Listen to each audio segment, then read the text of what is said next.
Welcome everyone to this Introduction to Nine-Dimensional Liberation program with Christina Schwind. Before we bring on her, I just want to introduce our teacher here, and also talk about this program and the next steps. This is a 4-week program which is designed to be given every Friday, exactly here on Zoom, same link, and by Christina Schwind, an acceleration expert. So we'll learn all about that for the next 4 weeks. And we have here a lot of beginners into spiritual path and also advanced. So this is a course for everyone, more towards the advanced, but I'm sure this is something that will really open up different portals within you just by being here, just by being in her presence and listening to her words.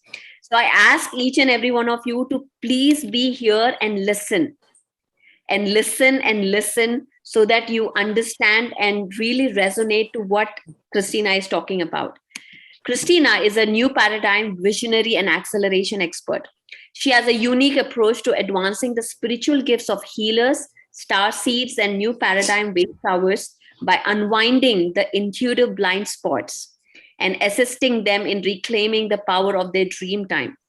In the 90s, she began her work on 2 fronts, one with Indigenous record keeper Barbara Hanklow, one of my favorite authors who wrote the book, The Alchemy of 9 Dimensions, Mastering a Multidimensional Activation Process, which led her down a rabbit hole of experiences with extraterrestrial and interdimensional beings. The second was with a collective of ancient wisdom keepers from the Andes of South America, masters of dream time and living life force energy. I mean, this is such a powerful combination just for me to even speak about it. The masters were among the first to teach her about the veils of death, gifting her the transmissions for what they call the new human, the bringers of the new paradigm. Today, she is the founder and director of the Light Body Academy, a global online academy that is dedicated to empowering our awakening world. Okay, hang on, guys. And my daughter is right here, but I'm so glad I don't wanna. Okay, hang on. Yes, can you take this and go?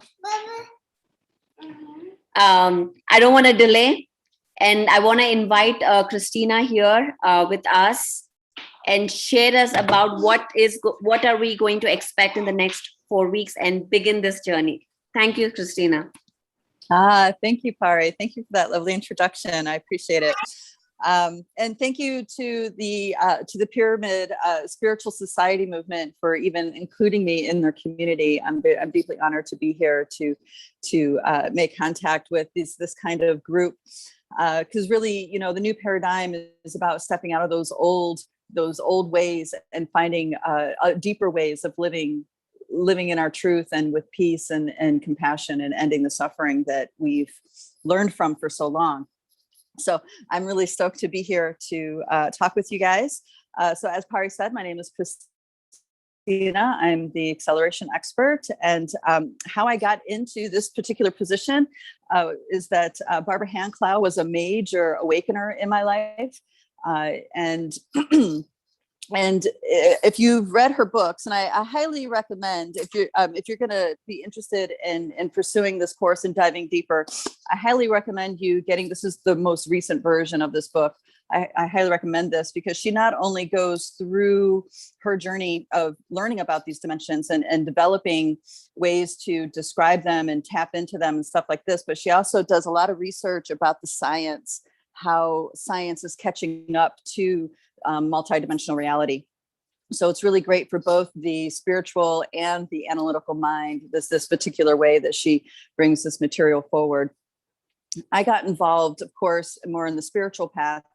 And in the beginning of each of these books, she always makes mention of the students and what an intricate role that we played in fleshing out these dimensions. And it's because when she began bringing this information forward, she did not really understand the material. It was a channeled piece of work. It was very difficult to bring it through the collective and into the planetary mind and digest it with her system and her body.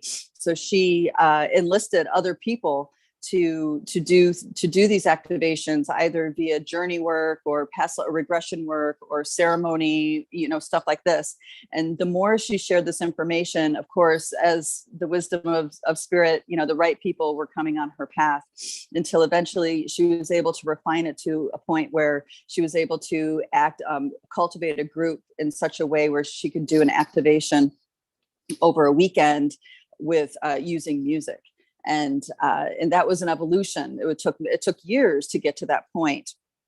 So this information that I'm going to share with you guys has been digested by not just myself for many, many years, well over a decade, but also thousands of other people throughout the world. And that matters because in the beginning, as I said, it was really difficult to open these lenses and bring this level of awareness to the human subconscious and to the body. And it was so intense where, people would not be able to sit and listen. People would actually fall out of their chairs or pass out or have massive fits of rage out of nowhere for no reason. People would get up, having driven or traveled over many states to get there, get up and have to rush out to call their husband to make sure that they didn't leave the coffee pot on. Silly stuff like that would totally hijack attention away from what she was presenting. So I mentioned that because Pari mentioned that there's people who are in the beginning of their spiritual path, and this may be happening for you as I dive into this information. So if that's the case, we're going to pause and breathe, and we'll just move each other through it as a group, even though we're separate in space in 3D and the energetic and the sympathetic resonance, but there's no separation between us. So we just be receptive and present with each other, and we'll help each other get through these blocks. So circling back around. So it was very difficult to bring this information forward. And over the years and doing these groups, we all learned to digest. We all dealt with our blocks and our inhibitions and stuff around this, stepping into this level of awareness. And something that was part of Barbara's vision in this is open source code. These teachings are open source code, as in you do not need to be an initiate. You do not need to be a designated master. You don't need to be anything other than your own being, who you are, to bring these teachings out to the world. So every single time we would get together to do these weekends, she would always leave us with that message. Please take these activations to your people, take them to your community, do as many as you wish to do. You have full permission. This is that open source code.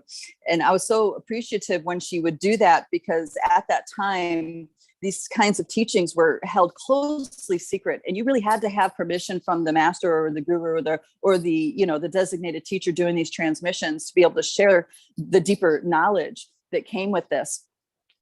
And her allowing us, giving that permission to spread these seeds far and wide was a really profound thing that, of course, showed itself later in my life.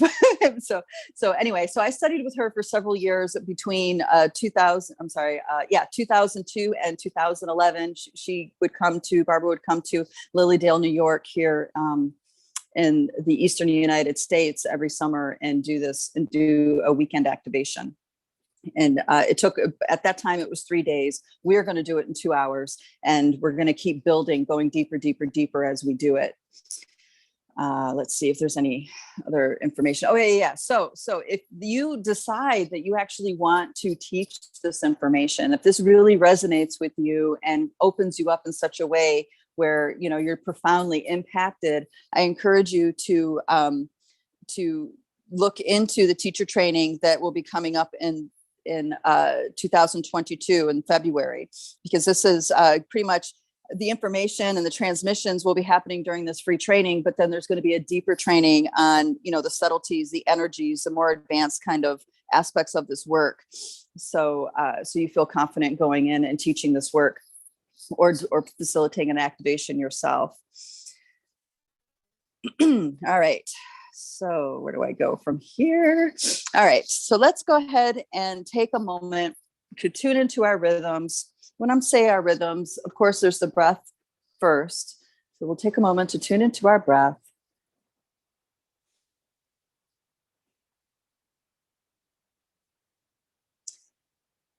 This knowledge is most potent when it's embodied, when it's a living, breathing force within us, not just intellectual understanding. So when we can be aware of our rhythms, aware of our body, and touch this knowledge at the same time, we're doing a great service and progressively going into the digestion phase of this knowledge, of these transmissions. So just sit in our breathing.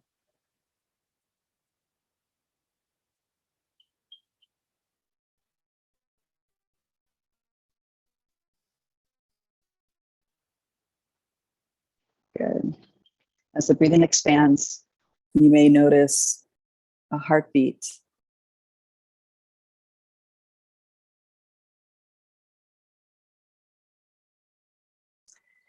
And if you don't notice the heartbeat by focusing your awareness on your breath, you can bring your fingers to the jugular vein or on your wrist, or your hand directly over your heart.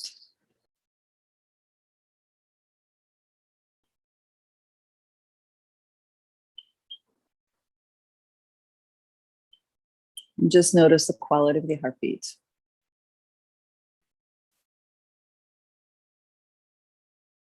If it's hard to feel the heart, you can simply breathe directly into the physical heart space to exaggerate its rhythm.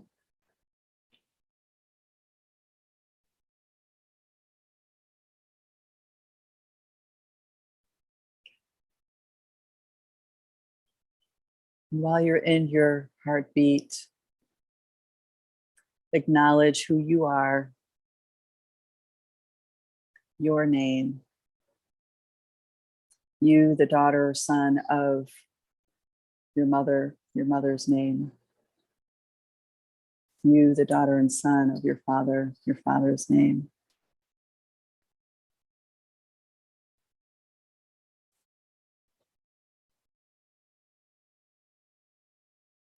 Acknowledging your people is very important to the embodiment process.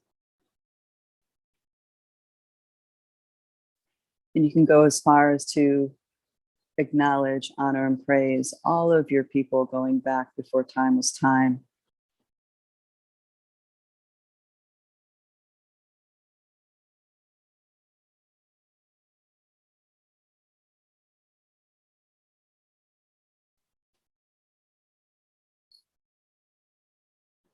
Okay. And then I'm just going to light a Palo Santo stick to just smudge and offer smoke, sacred smoke, to the beings and the lands that you occupy. This is the nature, the winds, this is the lands, the trees, the people,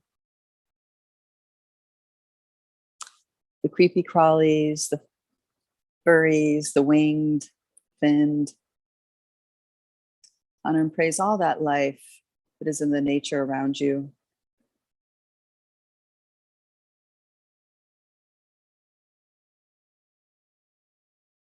They are all part of this dance. They're all part of the remembering process that we're in.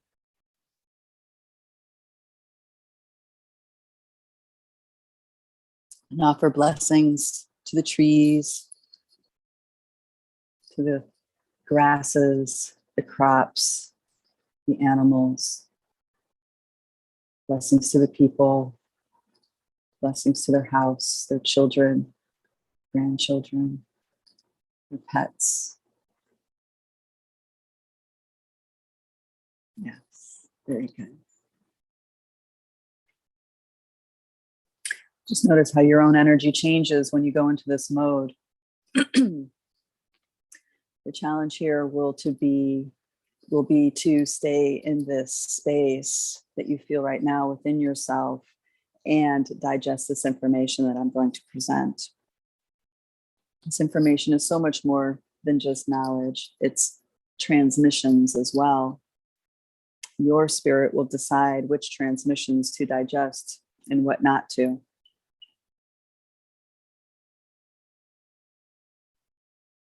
And this is a process. So some transmissions you'll digest and it'll bring healing to some aspect of your subconscious or maybe physically. And then the next time you digest the transmission, perhaps it'll be your inner world will be tilled enough for it to be a seed that gets planted. Either way, it's just perfect the way it is. Just perfect. Now I have some drawings I'm going to draw on the board, and I know that not everybody, you may not draw this yourself. There's some information that I want everybody to have. So I prepared a handout that you can print out and make notes on. Let's see if it'll let me paste it. Okay, let's see if I can send it to Perry, and Perry, maybe you can send it to everybody. Oh, it's not working. One moment. Let me copy it again.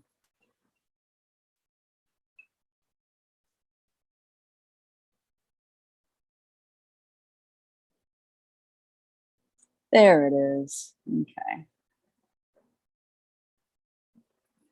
I'll do that to everyone. Okay, there you go. So this handout is optional. It's just a handout that you can print out and have it for do your notes and have everything consolidated on a sheet of paper. All right, I'm going to go ahead and dive into these drawings. I always like to start off with drawings because it's engaging, not just the words. Language, especially the English language, is very linear and definitive, and it limits our perceptions because we have to speak things in a very linear way, in a very determinative way. And when we're going into the understandings of multidimensional, it's really helpful for us to step out of that linear way. And a teacher I once had would call this the language of the soul is actually poetry, where one word or a line can have many, many meanings. And it's completely up to the hearer, the receiver, to decide, to decipher what those meanings may be.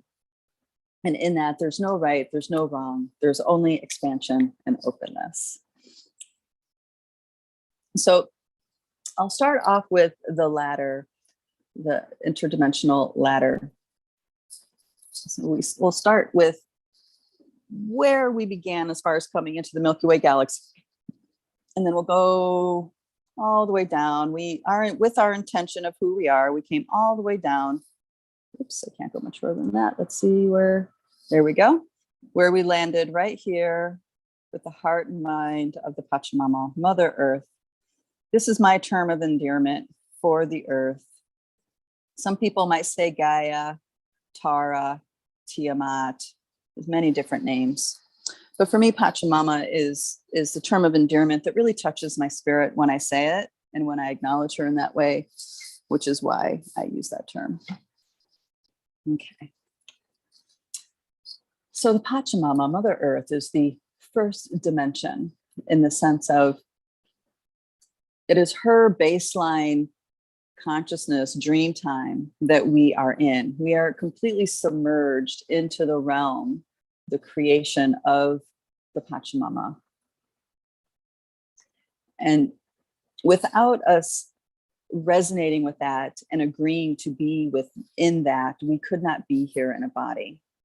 So we are acknowledging, owning our soul, our spirit's decision to be here on this planet right now. Okay. There may be a little swaying, like, oh, I don't know. Okay, why would I choose to come into a world of suffering? Why would I do this? Why would I do that? There might be some of that in the background. Just acknowledge it and understand that that is an experience.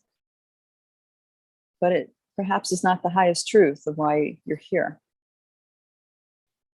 And I like to start off with the initiation of the Pachamama, because the initiation of the mother is all about giving you everything you need for your purpose to be fulfilled in her realm. It's not something that you have to do this and do that. You have to achieve this task, achieve that accomplishment, and then you're deemed worthy. No, it's the very opposite. Is that because you are here, it is your birthright to receive everything you need from her to fulfill your purpose. Because as much as your yes is to be here in her dream, she is saying yes back to you to being a part of your dream. Okay. And it's all a co-creative support. It's not a conflict kind of dynamic. It is yes, yes, and then yes kind of experience. And the doorway to feeling and tuning into these frequencies is the perineum in the body.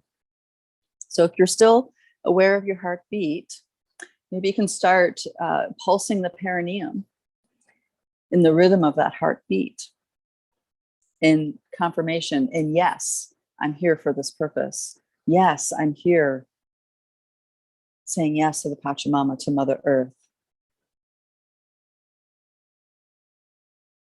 Okay. Let's see if I can make this equal here. 1, 2, 3, 4, 5, 6, 7, 8, 9. Ooh. My chair just wobbled. Okay. Oh, okay. I'm gonna have to move this a little bit to see the top. Okay. This is the ladder. And this ladder is used to explain how these dimensions work together to create an axis of awareness. Okay. Now, in the old days, what we would do is really focus on the feeling, the data sets that come from a specific lens within our bodies. And we would maybe spend the whole day focused on the data sets from that lens. For example, the perineum. You would keep the perineum strongly engaged throughout the day and sense what kinds of data sets come to us while we are exaggerated in engagement of that part of our body. And it's surprising to find out how different your experience becomes when you're spending time focusing on a specific aspect of your body. And so in the old days, that's what we would do, is spend an entire day focused on a particular lens. And, sometimes we have space for that. Sometimes we don't. So it would wax and wane, of course, maybe spend half the day and then, so on and so forth. The point is that you commit to that, you do it, and then you have your experience and you reflect on it. Okay. So we'll start here with the 1D. That's the Pachamama. For those of you who have a handout, there's an encodement that is on that handout that looks something like this. Okay. Okay. And this could be recognized as a Celtic iron cross. Let me lower that down. It could be recognized as a Celtic iron cross. It could be recognized as an indigenous sign for the medicine wheel. It could be recognized by many different cultures as different things. This is an encodement that comes from the Palladian collective, who really are the ones that initiated Barbara to be able to bring this information through the collective and into the planetary mind, into humans. Okay. And this encodement is significant because, according to how they explain the energy system and the lenses of the human body, is that there actually is no root chakra. If you're looking at the 7 chakra model, there is no root chakra. It's actually synonymous with the core of the earth. So when you are tuning into the perineum and you're engaging with that part of your body, you're actually directly engaging your relationship with the core of the earth. And this encodement embodies that. And encodements are very simple to use. You can meditate on them. You can print them out and maybe set them on places of your body. You can feed life force energy into them, like Reiki or breathing the breath of life. Like you have the encodement in your mind's eye and you start breathing the breath of life into it. That will activate the encodement.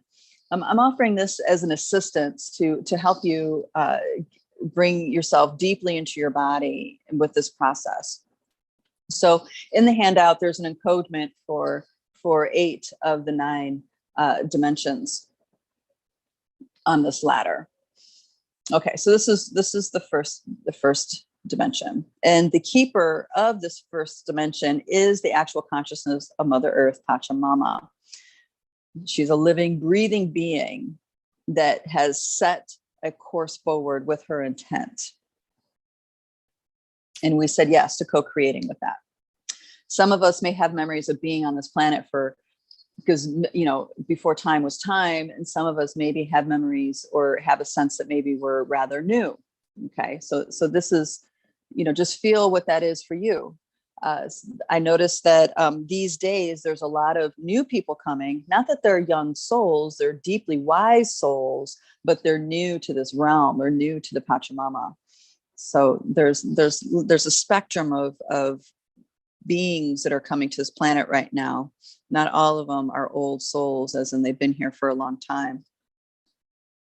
All right, let me know how the sound is, just to make sure I'm not breaking up. Okay, hello. All right. So 2D, this is the telluric realm. Now I'm going to draw these relationships in many different ways. This is just to establish the lenses here.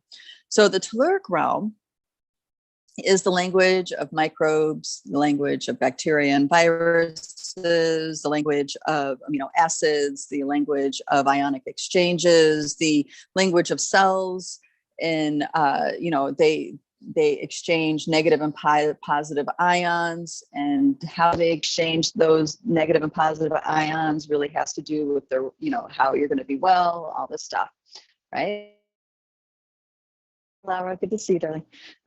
So there's also the language of molecules and atoms. So molecules and atoms have a whole different kind of engagement. Their engagement is maybe more magnetic than the ions. But either way, the telluric realm is this vast level of existence. And it's everything, if you were to locate it around you in the 3D, it's everything under the crust of the earth. It's everything from your skin down to the base empty space that you are within every molecule or every atom. Okay, so all of that is considered the telluric realm. So your body is nesting dolls within nesting dolls within nesting dolls within nesting dolls of telluric intelligence. Okay, so and these biosuits either light up and become really strong and vibrant with your attention, or they close down and become weaker. Okay. So, and it all depends on our presence. It all depends on the state of being that we are inside. So these biosuits are highly sophisticated, and they reflect back to us the truth of what's going on inside. And this is a gift, because a lot of times we think that we are who we think we are. And the body is here to tell us, to show us that there's so much more than what we think we are. Okay, we are so much more than the face we see in the mirror. There's so much more interaction going on than just our personality exchanges. There's a lot more happening.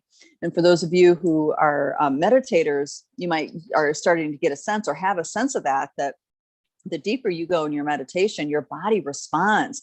When you speak to your body from those deep levels of meditation, your physical being responds to you. Your cells and your tissues respond to you when you are addressing your physical body from these deep states. There are people in my immediate circles who have facilitated profound physical healing within themselves by how they speak to their bodies, how they speak to their cells. There's a dear sister Starshine that had liver cancer, and she spent every day, actually I think she said it was 3 times a day, being in deep meditation and speaking to her liver and speaking to the cells that had these lesions on them. And she ended up reversing that. She said it took 3 months to reverse the liver cancer. So there's profound things that can happen when we are bringing our bigger spiritual aspects of who we are in engagement with the telluric realm. And then it's not even just the physical body, it's our outer world as well. You can experiment, read a book or poem or song to a tree. Notice what happens when you do that, okay? Or to a horse, or to a mountain, or to the fire, okay? Anything in the natural world, pay attention to it and engage with song, engage with story, engage with whatever comes naturally to you, and just notice the feedback loop of what happens. The more embodied you are, when in tune with your rhythms you are, connected with that in your awareness, and you do these sorts of things, these feedback loops will start to come back to you. And at first, maybe your mind wants to dismiss it, but what happens is that it gets to a point where you can't dismiss it anymore. It'll start coming into your dream time. It'll, these synchronicities will start showing up more and more and more until you're like, okay, I get it now. It's the 20th feedback loop. I get it now. Okay. So the nature and the universe, Pachamama, does not give up on you ever. Okay. We give up on ourselves. That's really what happens. So when you're there and you're just staying in the commitment of doing it and seeing what happens, the teaching, the wisdom comes back to you, awakens and comes back to you. So the telluric realm, when you're talking about everything under the crust of the earth, has many realms within it. There's stories of crystal cities in inner earth. There's the stories of Agartha of inner earth. There's stories of subterranean tunnels that many different kinds of ET races occupy. There's stories of an actual ocean that exists within the earth. There's all these different myths and lore that humans have passed down through the centuries, through the millennia. And they stay alive for a reason. There's something about it that's true. Maybe our intellectual mind can't really grasp on how it could be true, but there's something inside of us that doesn't let those stories die. Don't let them go. And that's because there's something to them. Okay. So working with crystal beings can help open your awareness to these realms within the crust. Working with plants, working with herbs, working with different sorts of water spirits, air spirits, smoke, flames, anything can be a doorway into building a deeper relationship with the telluric realm. And I would say the keepers of the telluric realm are the nature spirits, are the devas. Some of you who are experiencers of interdimensional beings like Sasquatch and Yeti and fairies and devas and stuff like this, you understand what I mean, that they are very much a keeper of these different places in the earth and nature spirits aspects, like sacred places, secret parts of the forest, sacred parts of the mountains. They're kept. There's a keeper that's in charge of maintaining the integrity of that kind of space. And very often they'll present as one of these interdimensional beings that I just mentioned. All right. Okay, and there's an encodement for this, and we'll see if I can draw it cleanly. It's these two ovals in a circle. Okay. Let's see, does that come clearly? No, let me move this over a little bit so you can see it. Okay. No, my writing's a little sloppy, isn't it? Okay. There we go. All right, and then we have the 3D.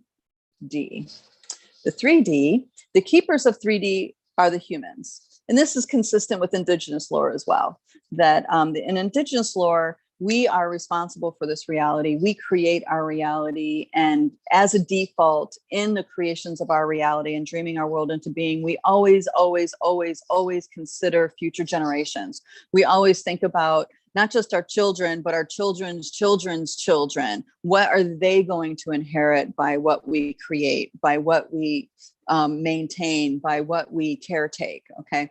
So humans in their true humanity are entrusted to actually have heaven on earth, beauty, a beautiful natural world where life is sacred and all life thrives, and things like this. So so they're in our highest essence, humanity is ideal for being keepers of 3D. But what's happened is that, we've forgotten, and there's a lot of blinders going on, and fear has taken over. And the ego driver, not that the ego driver is at the enemy, but the ego driver is misqualified, let's call. We qualify everything through linear perceptions and the idea of safety and the idea of security and all these things. And that makes our ego driver in charge of a lot of the decisions through our lives, versus when we're in our humanity, it's our compassion, it's our heart, it's our sensitivity, it's our caring that is the dominant decision maker in our lives. So right now, humanity is in the process of waking up out of the ego driver reality, generated reality, and into the spiritual, into the heart space reality. Okay, we are extremely sensitive beings, and that is not a drawback. That is a gift. We're very, very sensitive and vulnerable, and this is important for us because that's what keeps us empathically connected to the world around us. So we can feel when tragedies happen on an ecological level. We can feel when tragedies happen with our neighbors, or with an animal species, or what's going on in our oceans. When we really look at it, we can feel and are impacted by the tragedies going on. And we're living in a backwards world where that's considered, that's judged. But if we were in that mode 24/7, those sorts of atrocities would never happen. Those sources of suffering would never happen, because it would be against our value system, against our sensibilities. So humanity in reverse world, as we are now, is creating suffering.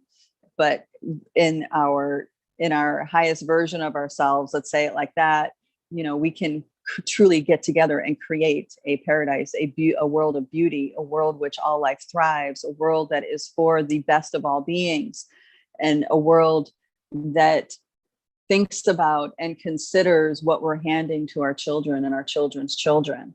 So our 3D is heavily influenced by us, our state of being. And it's also the experience of space. As soon as we lose these biosuits, we're not in them anymore. The sense of space is no longer happening.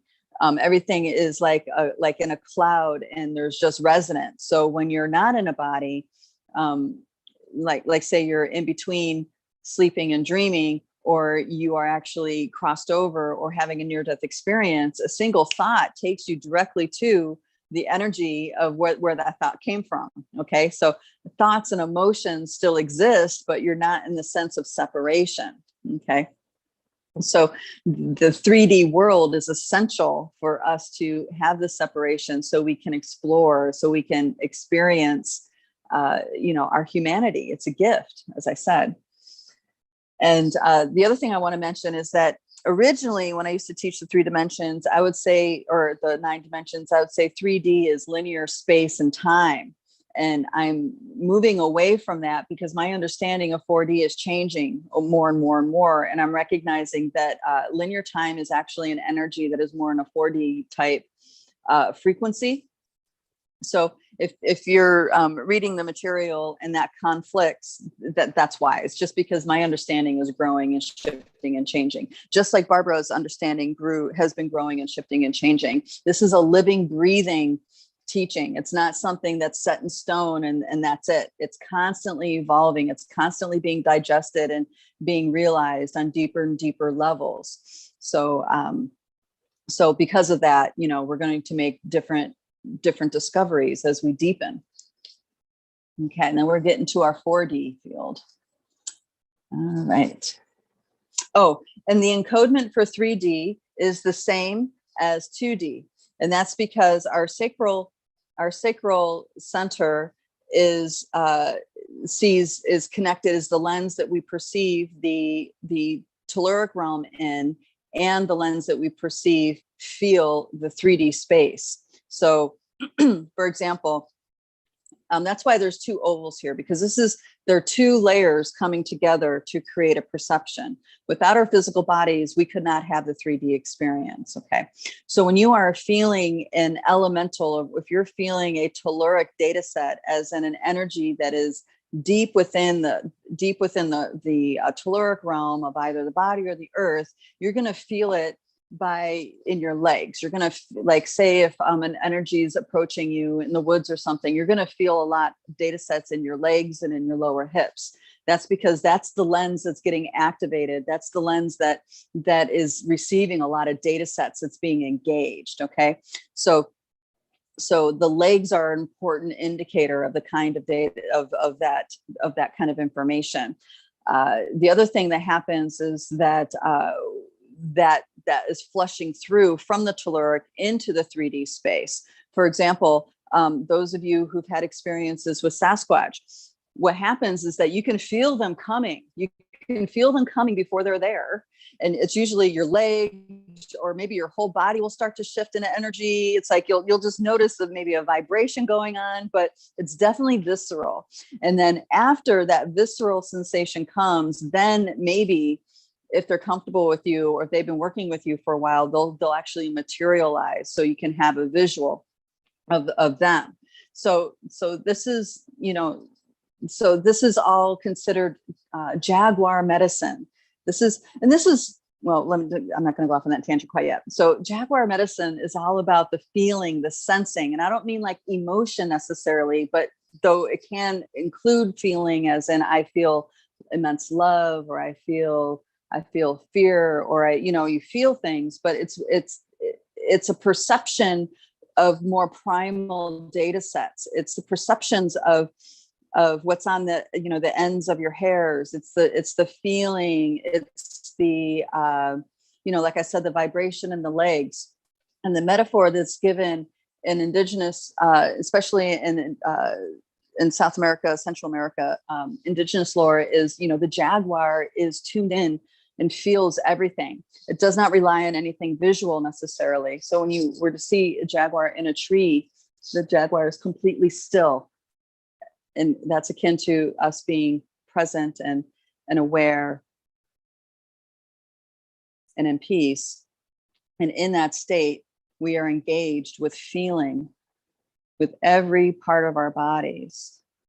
So the jaguar has nerve endings on every tuft of fur and every whisker. And when you watch them, they are completely in their stillness, and all that's moving is a flicker of their tail here and there. Okay. That's the state of being that we mimic, or that we are in sympathetic resonance with when we're engaged with telluric data sets. Your whole body becomes involved. It's not it's not psychic, what we might call psychic data sets. It's very physical, it's very visceral. So the encodement for the 3D is the same as the 2D, because it's activating that area of the body. Okay, so we're going to pause for a little bit, because there's some stuff going on in the sacral area of a few in the group. So we're just going to come back to our breath. Come back to our breath. And just good. Each of you have guides. Each of you have spirit lineages. Each of you have entourages of the interdimensional allies, let's call them. So I'm going to invite them all into the space, into your space, to help, we work through some of these blocks. Some of it is pain from relationship with mother. Some of it is rejection. Okay, so we're just gonna touch on those pieces and acknowledge them.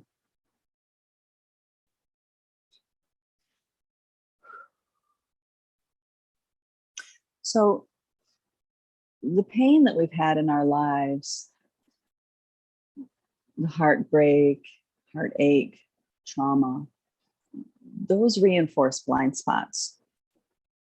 Because what happens is that the memory becomes so compelling that it takes over our attention.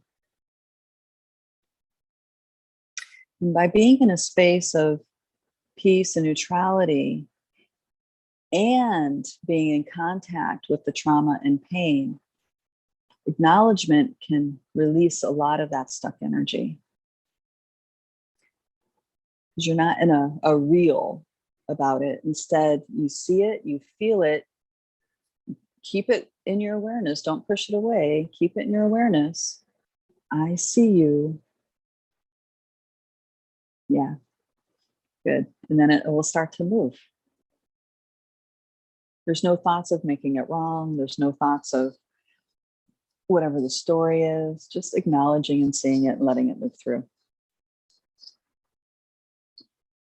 Good. Thank you. Thank you. Thank you. All right. Coming back to 4D.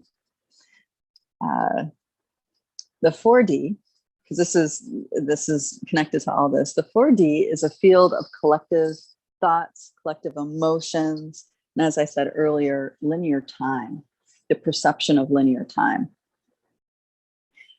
And I don't want to confuse linear time with synthetic time or constructed time, because constructed time is different. It's not an energy like linear time, the perception of linear time is. When I'm talking about linear time, that means, your awareness is traveling through space and time like an arrow, okay? That's the energy of linear time. Constructed time is all the different ways we have to measure and separate time out. Now, those are control mechanisms. They're not an actual organic energy that is a part of your being. It is a construct that has been adapted into your reality, and we give authority over to that construct.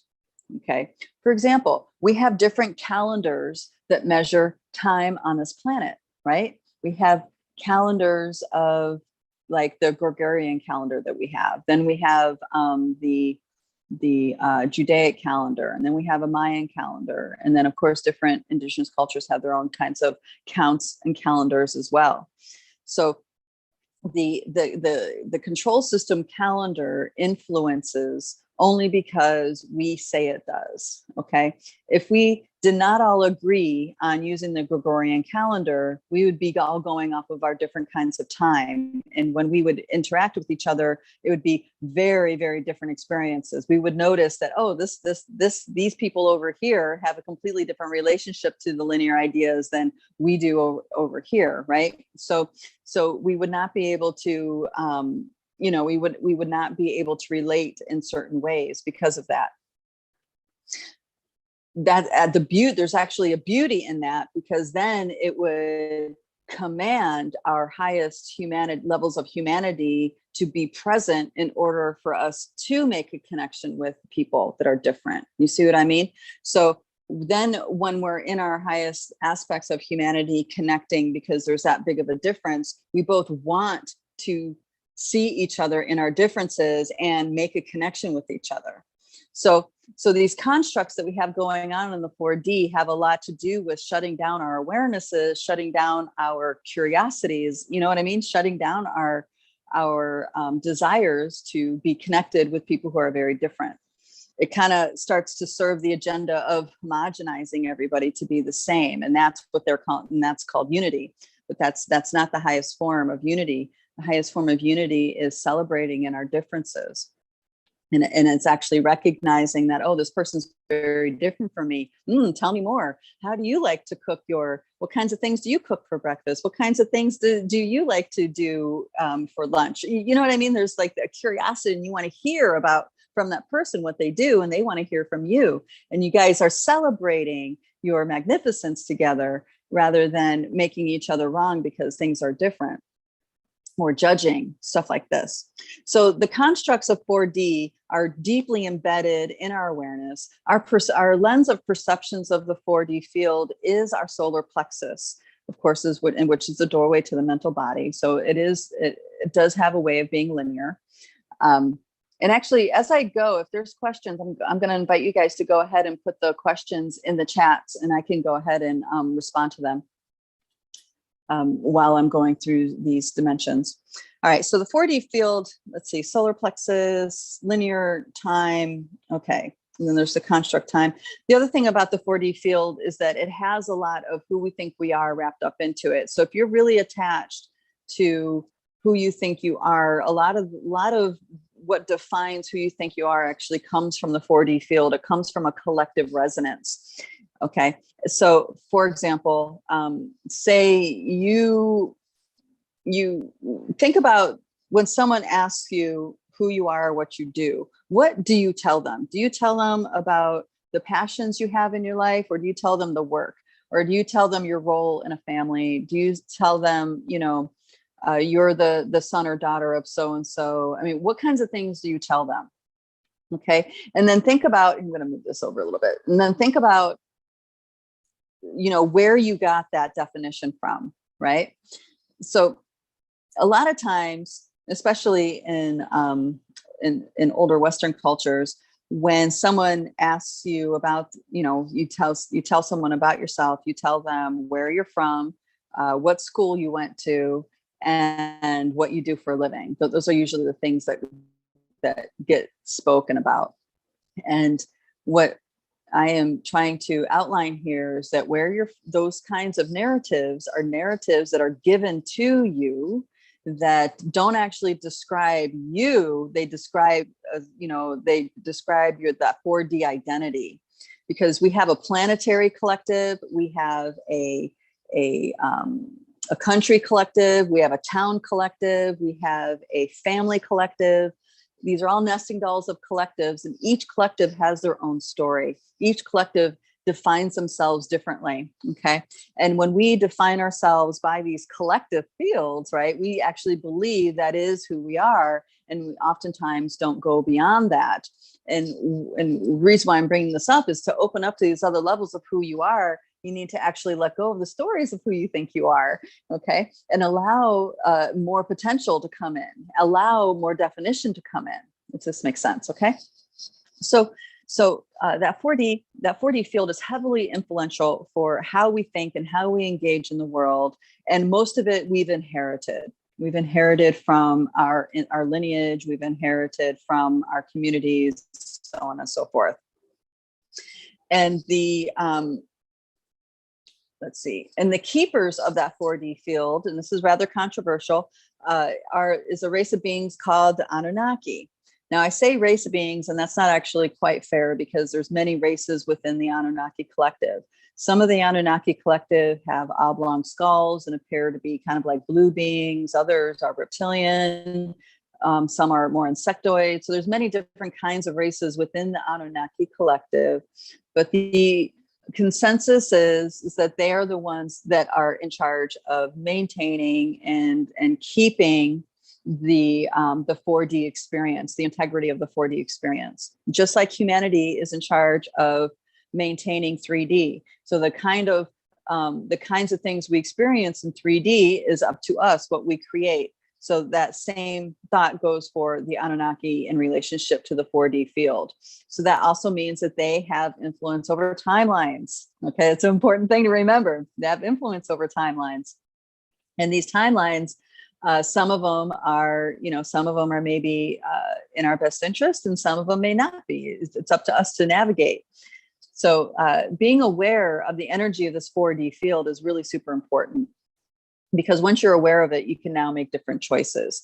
An example also could be, it's like when you're with people who are really strong in their energy. And I talked about this in the chats yesterday. When you're with people who are really strong in their energy and they want you to agree with them, or they really want you to sway you to come into their camp like this, there's more going on than just a word exchange. There's an energy exchange happening when a conversation like that is going on. And imagine if you have a bunch of people ganging up on one person, trying to sway them to be a certain way. Okay. So there's an energy exchange going on.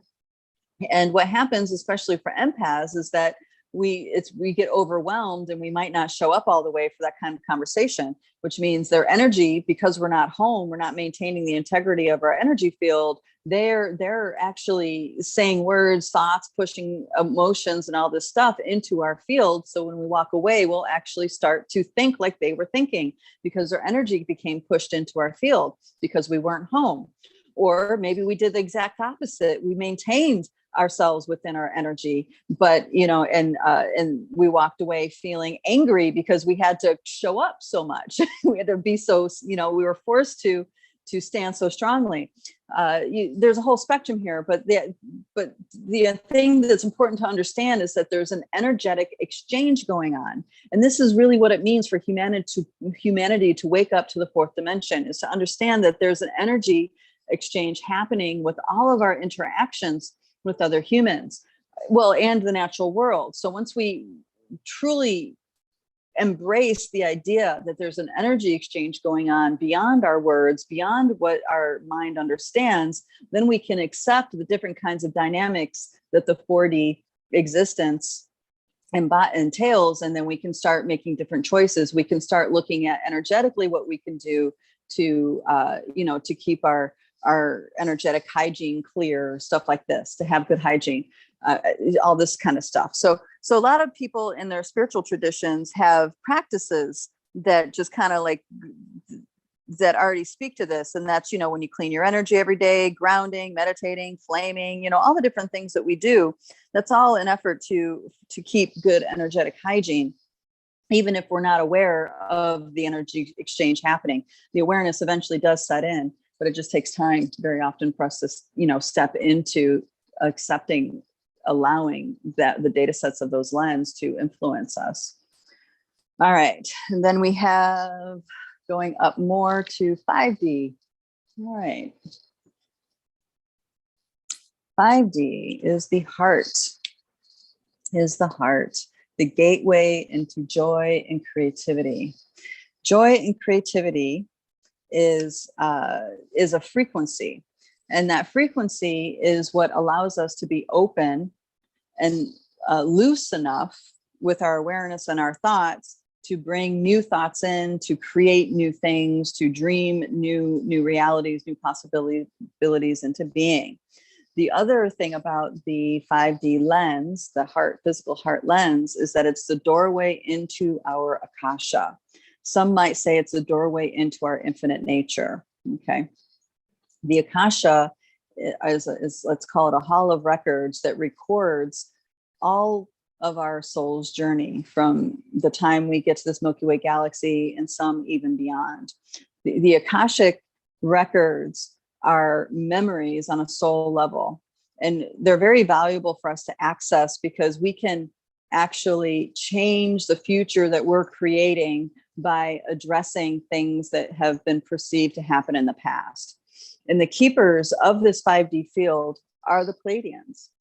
Okay, the keepers of the integrity of this field are the Pleiadian star beings, the star system of the Pleiadians. Okay, and this isn't, I'm not talking about races of corporeal beings. I'm talking about actual stars, actual star being consciousness. Okay, so the Pleiadians convey and help teach us to how to access these realms. And this is also deeply ingrained in indigenous lore as well. And in fact, a lot of the stories of indigenous lore talk about us being family. The Pleiadians are actually brothers and sisters to us. They are so close to who we are, to, us in our reality, that they are actually family members. So when we start to look at the lens of the 5D, and you might wonder, why is this important? Of course, there's love. Love is the fruit of everything. Yeah, it's the bridge between us and everything. But there's more to it than that. This is the reason why these teachings are here for us to re-look at and embrace, is so we can retake our sovereignty, so we can liberate ourselves from the blinders we have, and retake our ability to dream this world into being, to retake our custodialship of this 3D realm. Okay. And what the Pleiadians have to say is profoundly impactful for us when we realize that when we go into this kind of realm, time is no longer linear. Time is more a cyclical thing in nature. There is nothing that's brand new, right? There's nothing that's absolutely brand new. Everything is a reiteration until we are in the 3D moment, fully present, making a new decision. That's when only then is something brand new. And according to the P's, how they define the future, and this is really important, how the Pleiadians define the future, they define it as memory that is still potent enough to allure us in the present moment. Okay, our future is a past memory that is still potent enough to allure our attention in the moment. Okay, that is why working with the Akasha is so essential for humanity to reclaim themselves. So we are not in that loop of reliving the past over and over and over again. What happens is that when we wound ourselves, when we make decisions that are against our truth, and that quantum is now entangled in that misalignment, let's call it, in that bad decision, right? And then we continue on. That even though our conscious mind is still moving forward, that quantum of us that slivered away because we acted against our truth, that we rejected that aspect of us, is still entangled in that. Now imagine lifetime after lifetime after lifetime, all the decisions you may have made throughout all of those life streams where you chose to do something that was against your truth, or you rejected some part of yourself, right? Yes, massive amounts of entanglement, which means that there's an emotional charge to it when we have a reiteration of it in this life. So what the P's are telling us is that we are actually recreating the past when we have those entanglements still happening. When we can go into the Akashic, when we can explore our infinite nature by opening the door of with love and joy and creativity, we can actually go back to those parts of ourselves that were rejected, that are entangled, and wake them up and bring them back home. You can actually smooth out that situation, recognize and acknowledge things in a way where it comes full circle, where that quantum now comes back home to you in the here and now. So now there's more of you present, there's more of you in the now, and you're now able to truly be in the now and make a new decision versus revisiting that past. Okay. So this is a very, very powerful place to be working from. And the other thing that happens when this doorway is open and we are keeping our awareness in our heart while we're engaging the world, is that love, the magnetism, the electromagnetic field of our heart space gets bigger and bigger and bigger.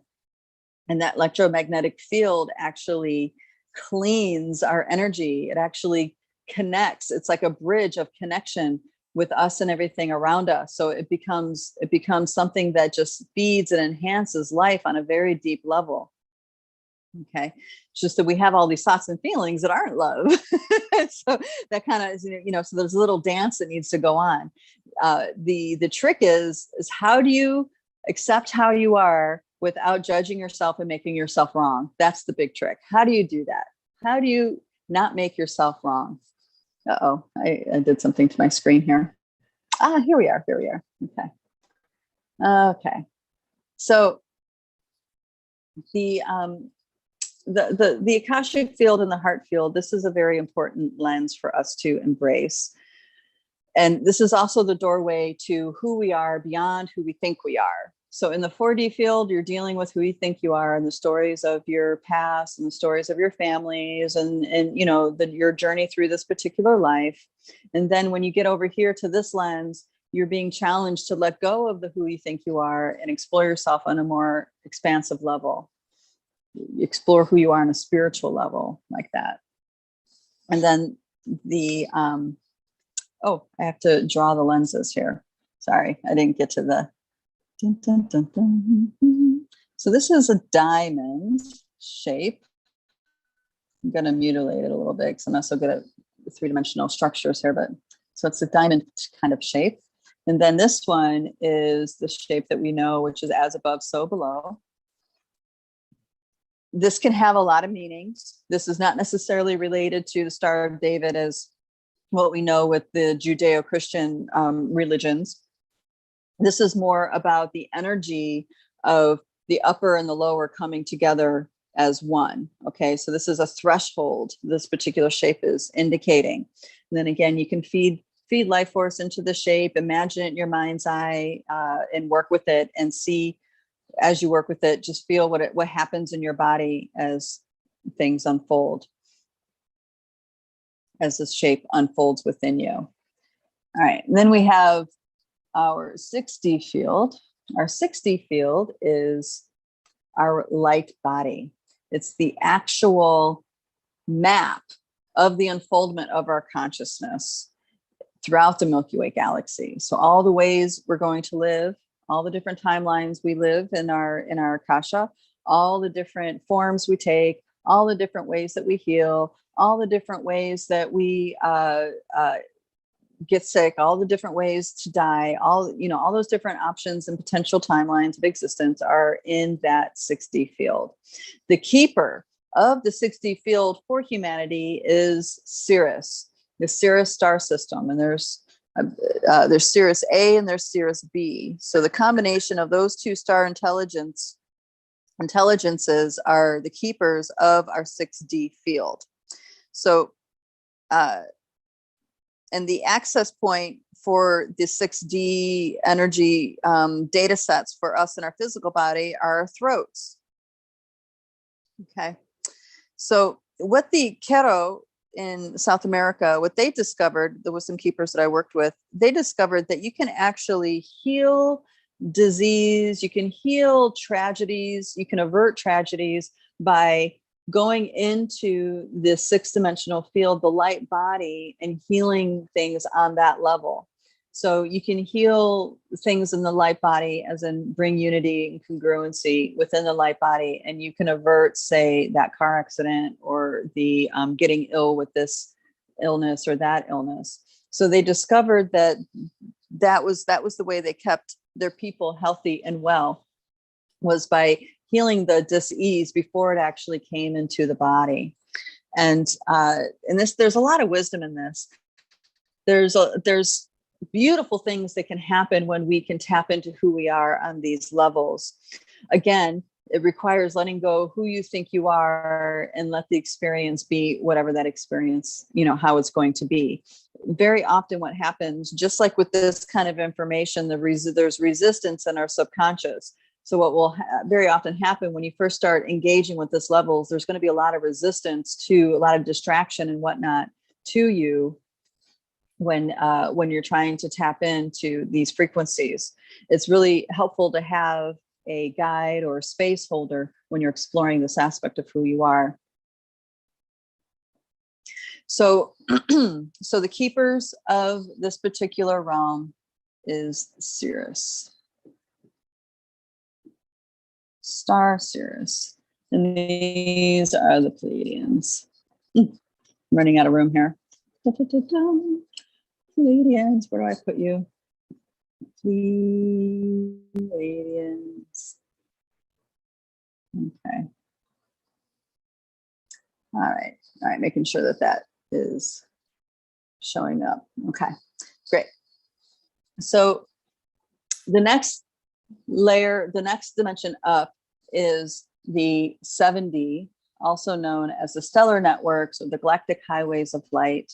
The doorway for us perceiving that 7D, those 7D frequencies, is the third eye. I'm going to call it the intuitive complex. It's because it's not just the pineal or pituitary. It's actually the pineal, pituitary, and hypothalamus. Those three glands work together to open the doorway, the lens of that for that 7D field. And this is frequency, pure frequency. It's also the soul song, the tone of your consciousness before you came and engaged in these other layers of your being. So the tone of your consciousness contains the intent for you being so. Okay, so you emerged out of oneness with an intent, and that intent is in your frequency, in your soul song. This frequency is a really potent thing. And when it starts to experience a container as in a finite plane, right? Just like Pachamama is a realm, it's a finite plane. As soon as your frequency experiences a finite plane, that frequency will start to create your light body. And there's a science called cymatics, where they learned that when you take sound and you just have sound go into the wind or just go through the air, the sound stays as sound. It stays in the level of frequency. But as soon as you direct sound into a finite plane, in which case could be water coming out of a spigot, or it could be fire coming up out of a tube, or flames. It doesn't matter if it's a natural fire or one in gas, or even fine dust on a plate. That sound will actually start to organize the matter that is on that finite plane, or the fire that's coming out of, or the fire that's burning, or the water that's coming out of the out of its source. When you introduce sound to those things, because it has a finite plane to it, that sound starts to influence the shape. And that is how your light body comes to be, is that as you go through this dimensional ladder, you're in the oneness of all that is, you emerge out as a tone, and that tone continues to travel and experiences a nesting doll within that tone. And that creates that container that the tone now has that shape, the shape being the light body. And the light body has the potential of all of your lifetimes that you're ever going to experience, all of your incarnational experiences within it. And it explores those potentials instantaneously all at once, right? And then we come down into an even denser plane, which that's the 4D field of who you think you are, and so on and so forth. So this interaction right here is huge for us to wake up to. And more the collective is waking up to this, because as you guys know, mantra, chanting, toning, sound is really, really potent when you combine it with an intent. And when you combine that intent with the tone, and it experiences the body, or experiences the meridian or the organ or whatever, it has an impact on that aspect of the body, or it has an impact on that crystal, or whatever medium you have it focused upon. So humanity is waking up more and more and more to the uses of sound. Now, the ancients that, I guess in Tibet they still exist. The ancients also understood that sound can be focused in such a way to levitate things, to actually counteract the energy of gravity.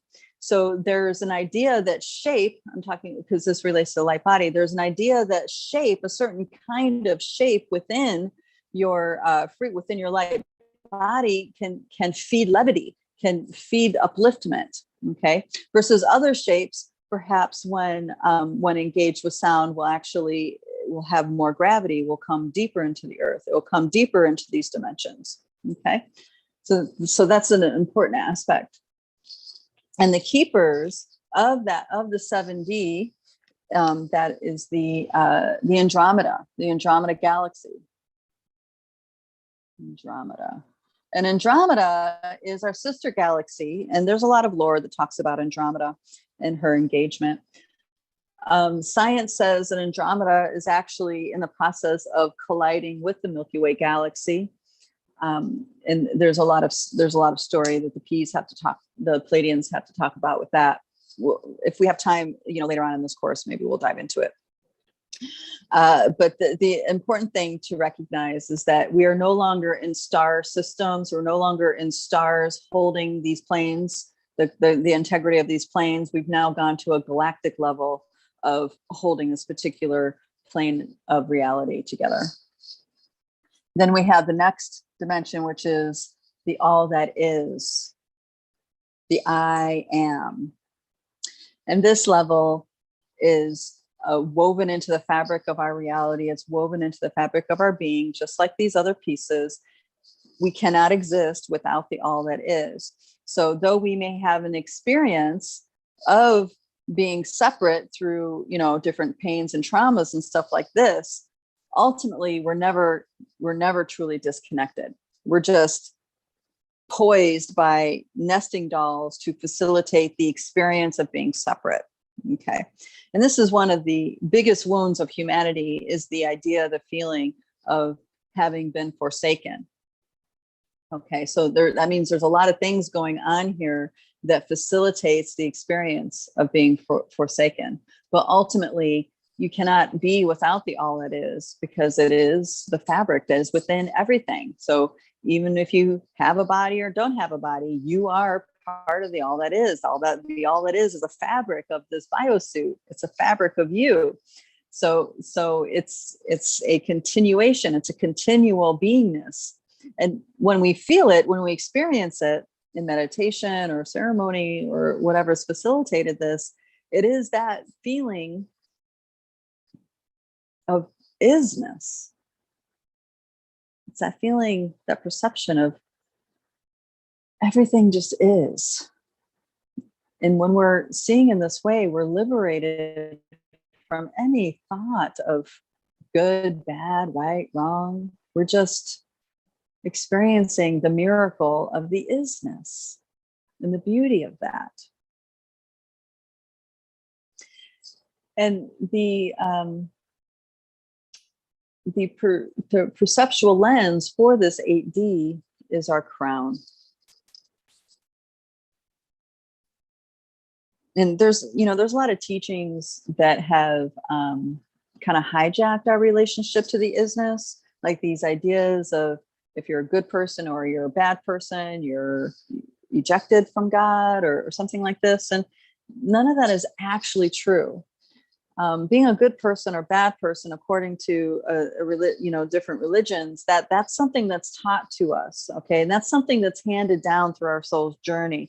So, we are in the process of reclaiming our ability, reclaiming our sovereignty, and creating the reality that is in our highest level of humanity to create. So we can't do that if we start off out of the gate as a sinner, or if we start off at the gate as a less than. Okay. So when we are in our magnificence and our dignity and in our beauty, we create that. We continue to create beauty. We continue to create inclusiveness and stuff like this. So opening up to this kind of level of who we are while we're engaging these other levels is a big, big, big piece for us. Okay. For us to embrace. Oh, here I have a comment here. Oh, can't see the 4D encodement. Thank you. Let me look. I did move the camera. I think it's here now. It's a diamond. It's a 3-dimensional diamond shaped diamond. And I think that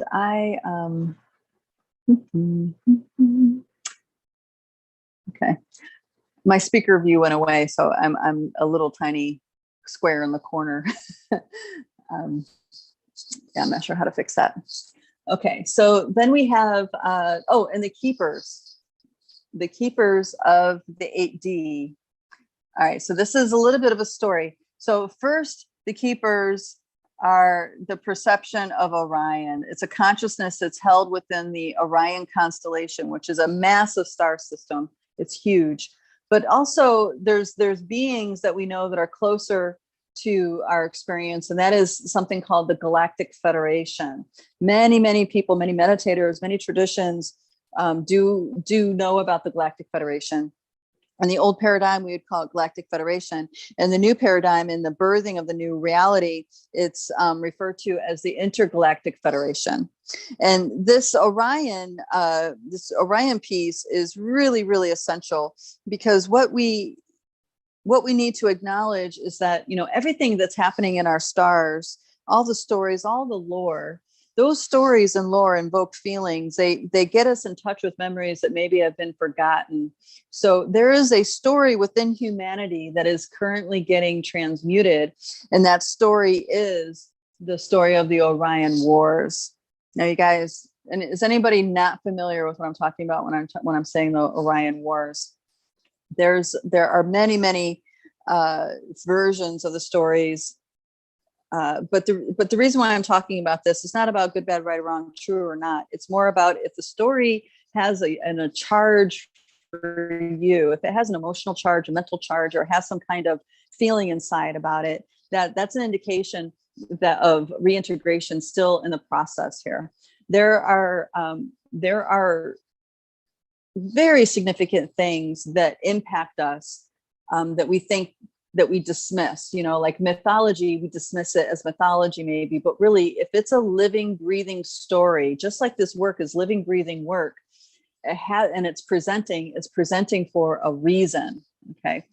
All of the universe, all of the Milky Way galaxy and beyond is a synchronized breathing system. Everything is synchronized. Everything is in what we call divine order. Okay. So if something is presenting, logically, it may not make any sense, and maybe it doesn't seem like it's important, but what's significant for us is to recognize why it's presenting.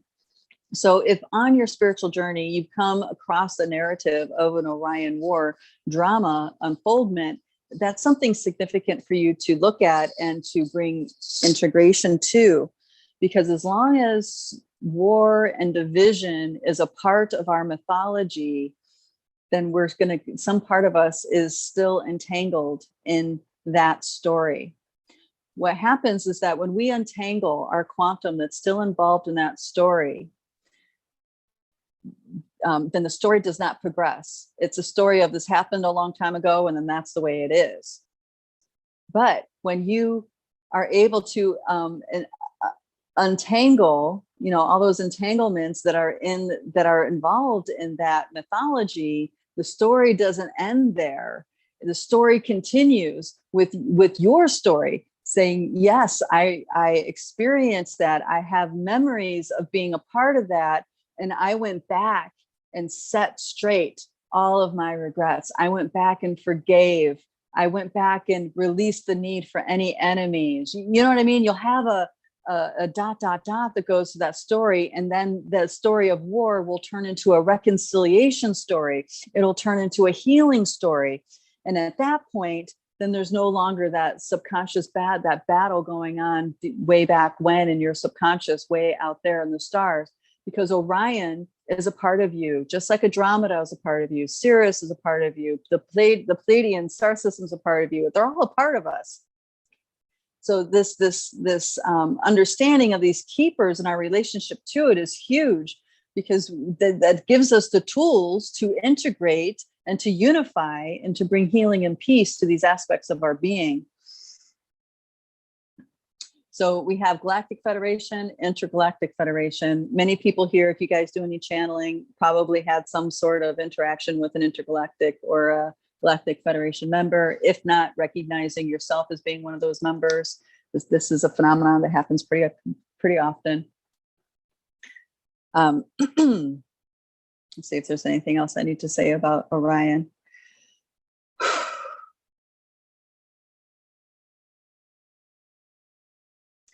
Yeah, so, okay, I'll have to come back to that because that's getting down a more advanced road. All right, so, and then we have 9D, our 9D, which is the center of the Milky Way galaxy. In the original teachings of Barbara, she would say specifically the black hole in the center of the Milky Way galaxy. That is shifting, and it could be because I'm shifting out of that reality, but I also feel like a lot of humanity is also shifting out of that reality where it's black hole, white hole, and then it becomes a unified field. And the unified field is a central sun rather than a white hole, black hole experience. The keepers that has been designated for this 9D lens, 9D reality, is the Tzolk'in. And the Tzolk'in, let's see if I spell it right. I don't know if I'm going to. And the Tzolk'in is a Mayan term. This is talking about the Mayan calendar, the frequency, the consciousness of the Mayan calendar, the count, both long and short. So this is an idea, and just feel in your body what happens when I talk about this, okay? So the idea is, this is what the awareness of the Tzolk'in brings to us, is that there are actually organizing forces, thought forms, let's say, of the great mother, the mother of God, so to speak, thought forms that are unfolding okay, as it travels through the Milky Way galaxy. The first thought form is the first layer of the beginning of life traveling through the Milky Way galaxy. And then there's another thought form that piggybacks on top of that. And thought after thought becomes an organizing force for all of each of these lenses, all of these realities on this ladder. So quite literally, the Mother of God is the one that holds the baseline for all of our existences to be so. Okay. And the Tzolk'in is much more than just a calendar. Like we look at the calendar and it's January, February, March, April, May, June, July, August, and each calendar has a sun sign. Each calendar, you know, has a season. Each month has a gemstone, has a moon, a new moon quality to it. You know what I mean? We have these different layers that we add on to the meaning of each of these months. But when you're talking about the Tzolk'in, their calendar includes cosmic mythology. So every count is associated with the story of the cosmos. Every glyph, let's say, embodies a deep and expansive myth. So each of these waves, each of these thought forms is connected into that myth, and each one has its own. So every year has its archetype, every day has its archetype, every moment has an archetype. And some archetypes we are in harmony with, and other archetypes we are not. And the idea of this, again, is coming back to where you are at in relationship to these stories. Where are you at in relationship to these archetypes? Okay, let's come back to our breath. Let's come back to our heartbeats. I know, just notice what happened physically. What did you feel when we started talking about this in this level? Okay, just notice what happened. So come back to your breath.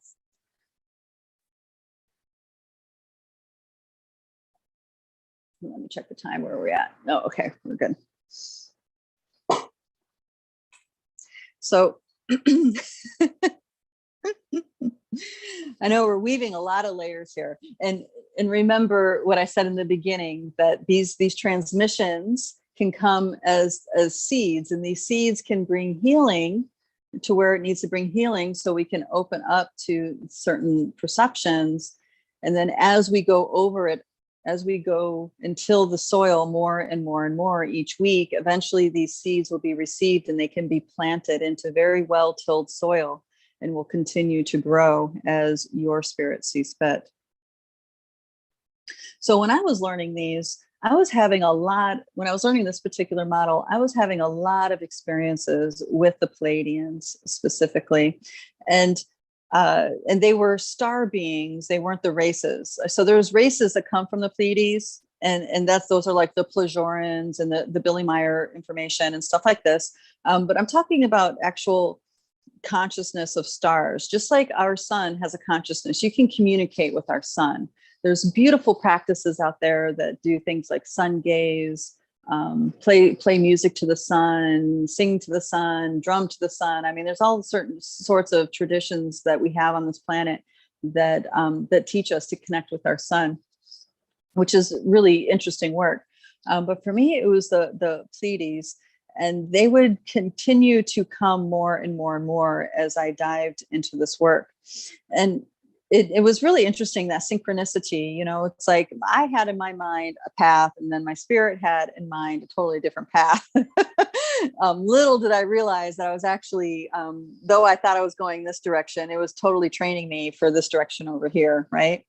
So I guess what I want to say about that is there's no accidents. Everything is so perfectly synchronized. Even when we're feeling and experiencing aversions or pain or uncomfortableness or something like that, there's still a wisdom in that. What happens is this 4D field is so strong, is so potent, that it takes our attention, and then we start feeding the loops, the endless loops that are in this 4D field, versus staying in our presence and really being with what just presented in front of us. Okay. So even when, how do I say this? Even I'm trying to get to it. Hold on. even when we're making decisions that we think are mistakes in retrospect, those mistakes are still working toward, are still going somewhere.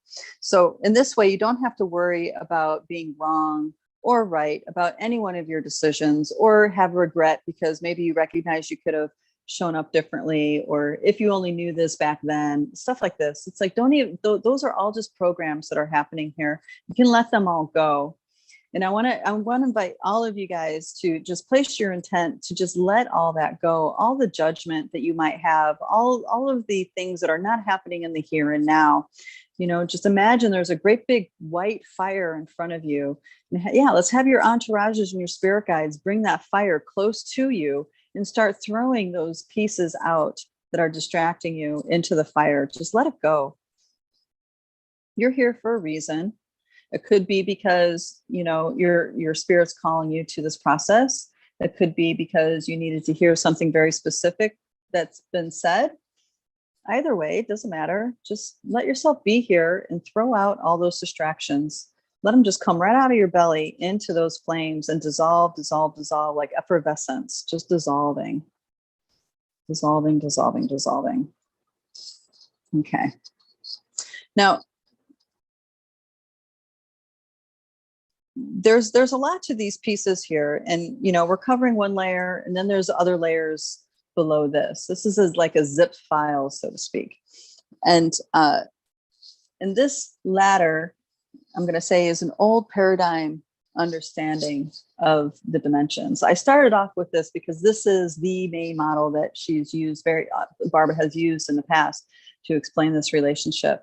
And of course, I've embellished and added these encodements and stuff like this. But now I want to take you into a different way of looking at these realities and how they come together in nesting dolls to create your here and now reality. So in this way, and this model is good because you can get a sense of your body, an axis of your body. You have your perineum, your root chakra, which is synonymous with the earth. You have your your chakra systems. If you work within the paradigm of chakra systems, you have the solar plexus, the heart, the third eye, the throat, the crown, and I'm sorry if I didn't mention, the lens for this is your Viracocha, which is an 8th chakra, a golden sun that's at the top of your energy field. That's an arm's length away. I apologize if I left that out. So this model is great for showing the map of the body, how this can map over your energy systems. But really where this lands for me these days is drawing it in the sense of nesting dolls. Each nesting doll informs the one within it. So for example, think of a baby in a mother's womb, right? A baby in a mother's womb it's nestled inside of an embryonic sac. It's in this water. It's in perfectly isotonic water that is within the womb space, which is within the energy of the mother, which is within the skin membrane, which is, what I mean? There's all these nesting dolls that this baby is within and developing. And all the things that the mother experiences permeates through this nesting doll and informs the baby. So our reality works very similarly. So you cannot have, the baby can't have the experience that it's having without all those layered nesting dolls being there. Okay. And this is how I like to draw it. The outer nesting doll is the Mother of God, is the Milky Way galaxy, the galactic mind. And her thought forms emanate out from her center and create realities. Okay. These thought forms emanate out of the center and become organizing forces to realities. Okay. I'm just going to keep drawing these lines here so we have them to fill the space. Okay. All these thought forms, organizing forces. This is the galactic mind. the Madre de Dios. All right, to get a different color here. And then Madre, within the mother, within the galactic mind, we have the all that is presence. Let's see if this make more juxtaposition of a color here. The all that is presence.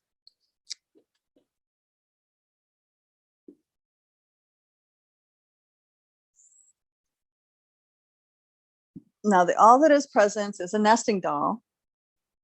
And while you're within that nesting doll, the consciousness, the existence is isness. I am. It's pure isness. Pure isness. Okay. You can call this God, goddess, whatever. These are, this is a state of being. It's not an identity necessarily. It's just a state of being. Okay. And then, so you come into the Milky Way galaxy. You instantly blend with the all that is, isness.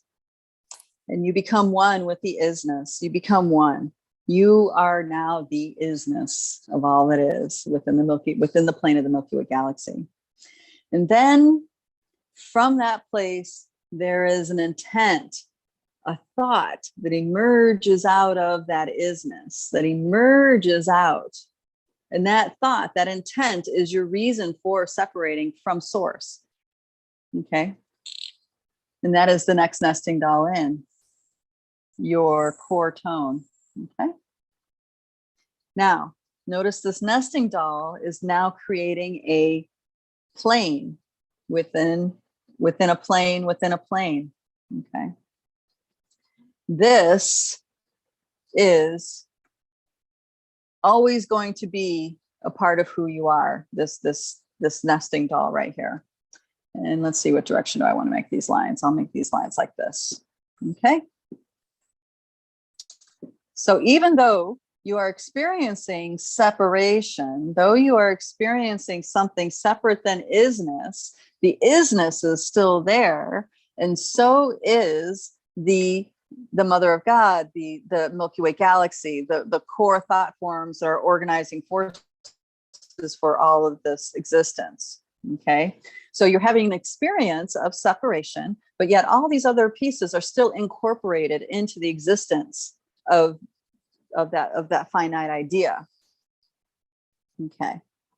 And then we go to the next layer, which is that tone experiences another finite plane, and that finite plane creates your light body. Okay. And your light body organizes even more. Okay. So now your light body is an organizing force, and within it carries the tone, within it carries the isness, and within it carries the Milky Way galaxy. But the thing that's interesting about this part of the light body is that now there are individuations that can be explored. That light body is a map for all your lifetimes to exist. And when you're coming from a light body level into incarnations, it all happens instantly. It all happens instantaneously. And so this right here is holding all the potentials of those individuations. And then the finite layer after that, the finite layer after that is our soul journey. And this soul's journey, I'm going to make these X's. There we go. Okay. Now there's another layer of individuation here. I hope this comes through on the camera. Okay. Okay. So what has the focus of your spirit is all these different lifetimes. The background to it, what is an organizing force to these lifetimes being possible, is the engagement of these other layers, these other pieces of fabric behind that. If you take away any one of these layers, any one of these fabrics, any one of these threads, the whole existence unravels, and it can't be so. So if you take away the all that is can't, you can't have a separation from all that is if there's no all that is, right? You can't have a light body without the tone that creates the shape. And you can't have the life streams unless there's some structure holding the consciousness together for these life streams to happen, to occur. So each piece is essential to our here and now reality. So when we're talking about the Sirius, or we're talking about the Pleiades or Andromeda, people might think that, oh, that's way out there, but it's not. It's right here in the here and now. It's a part of our experience right here, right now. Okay, it's a part of our experience. And without it being a part of our experience, we wouldn't be having this experience at all. Okay, and then we have our individuation. And our individuation, again, I'm going to make this even more strongly, because our individuation of who we think we are has most of our attention. I'm a mom, I'm a wife, I live here, I do this, I do, you know what I mean? You have these different facets that have a lot of your attention and energy. Not to say that it shouldn't, I'm just saying that it's got a lot of our focus. And then within that, we have our experience of space, which is the 3D. And we'll just call these circles within circles like this.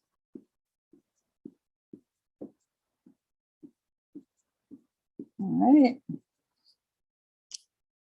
And then we have another layer within that, which is our bodies. And I'm going to put the telluric realm and the Pachamama together in one circle like this.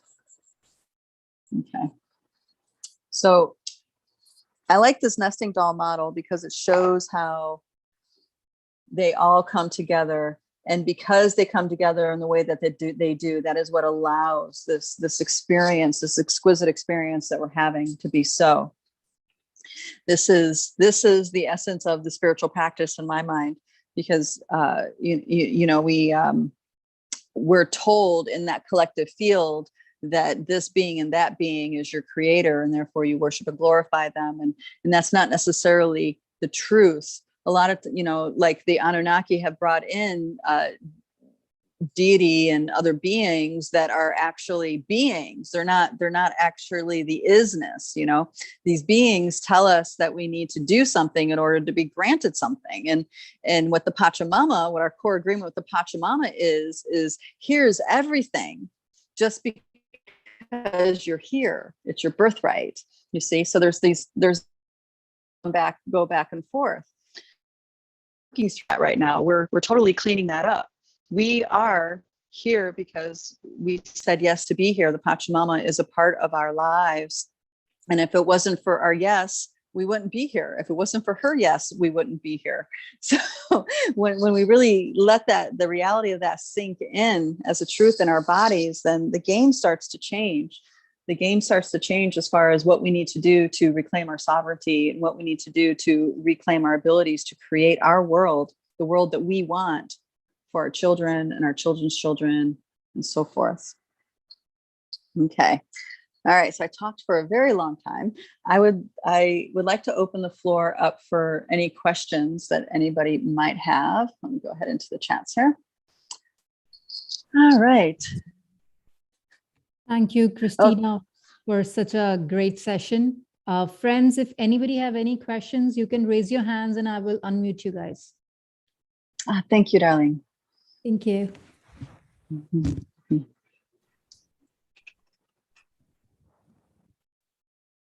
No, it's a little overwhelming. It's a lot of information. Yeah, I think it's a lot of information. They need time to get sink in. I think by the next session, they'll have more questions. So maybe they need more time to sink in all the information. It was. Yeah. Well, if you're not used to it, it is very altering. And then, yeah, the brain doesn't quite work. No, but yes, Surbi, everything will be available on portal. Okay. Yes. Namrata raised her hand. So, Namrata, unmute yourself. Yes.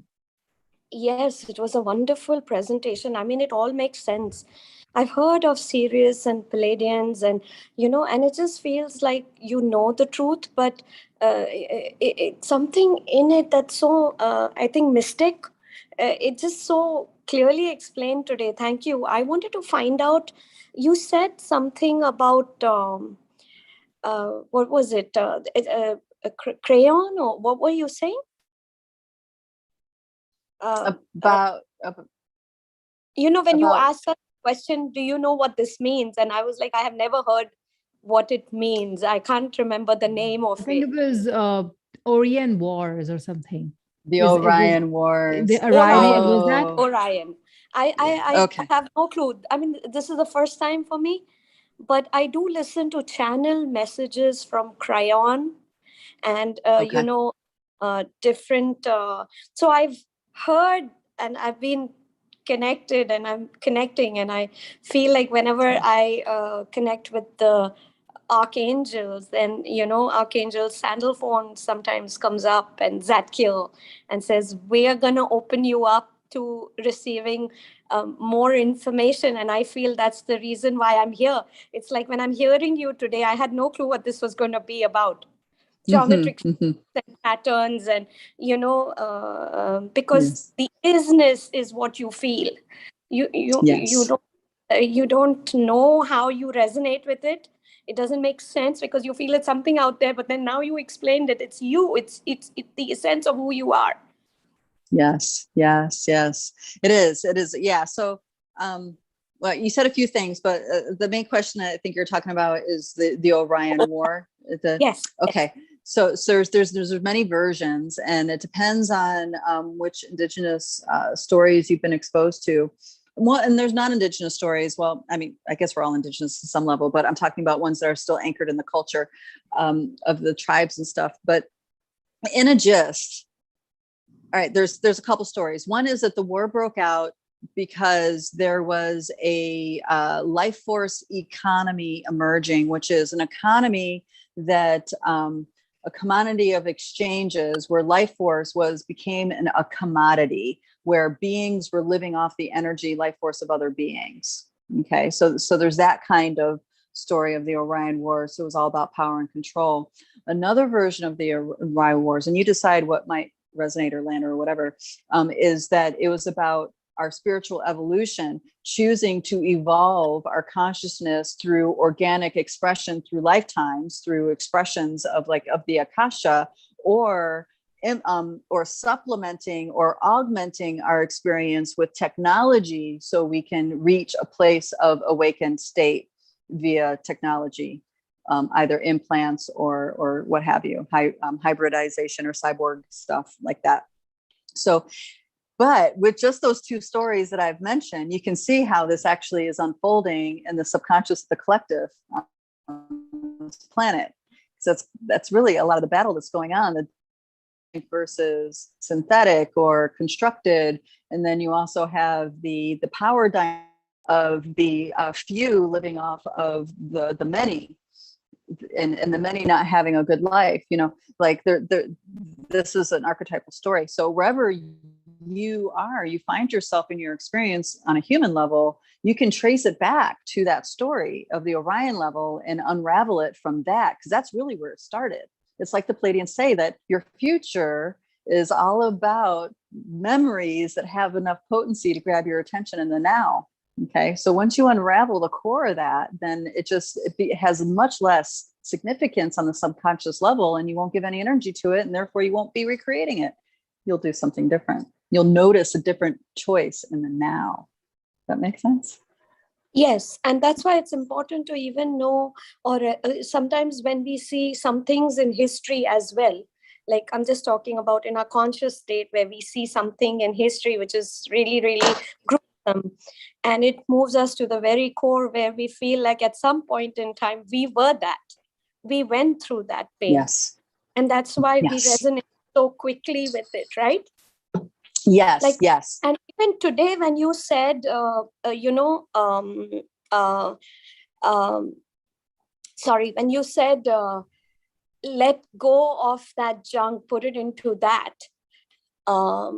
you know, Yeah, into the I flames. kind of resonated with it. And for a moment, I don't know, when you said remove it from your belly and let that shit go, like let it just go.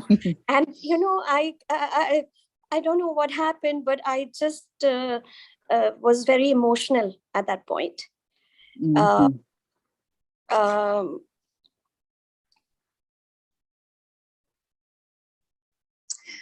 Yeah, so the emotions, it's important to pay attention to when those emotions come up, because that's telling you that something is moving. Even if you're aware, your mind isn't aware, your emotions are indicating something is moving, you know. So those emotional data sets are really important to pay attention to, because they're feedback loops that we can trust.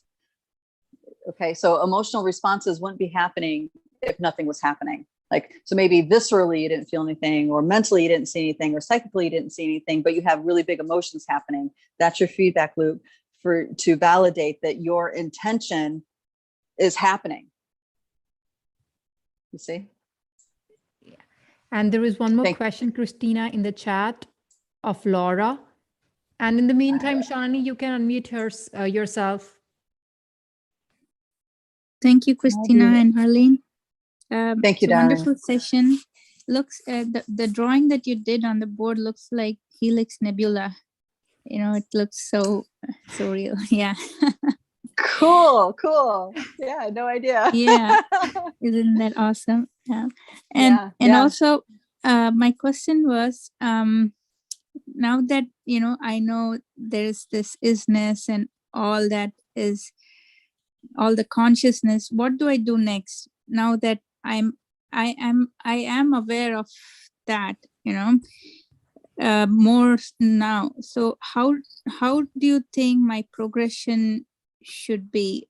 I know everyone takes their time, and so what do I do with all the facts now? Okay, so it has to do with what's the next intent, like what kind of intent is valuable to set now, and it's to digest. It's to digest and process everything that happened today. So there's words, of course, and you can revisit the words, and if you took notes, you can revisit that, and the handouts, you can revisit that always. But the idea is to set that intent to now digest and bring home. When I say home, bring it into your body, everything that just happened. And with that intent, things will move, and it's going to happen. And then you just keep an eye out for those synchronicities that validate. Just like when our dear sister Starshine mentioned about the emotional response, it's like, just look for those feedback loops, those synchronicities that validate the intent you just set. And in this case would be to digest. This is why we're doing this once a week. So you have time to digest, maybe some time to work things out in dream time, and then we can go to a whole nother level the next week, like that. Okay. The thing that's a little bit, I just want to say this last part. The thing that we need to remember, and I didn't say this at all in the thing, is that our mind is the last one to know a shift has happened when something has digested energetically. Our bodies do it, our energy field and our subconscious, everything is having things that are happening, and our mind is the very last one to understand what just happened. So when the understanding happens, then that is your cue that, okay, I digested that, here I am. Okay, cool. Thank you. Yeah. So the Laura has a question in the chat. Christina, do you want to answer that first? All right, let's look at Laura here.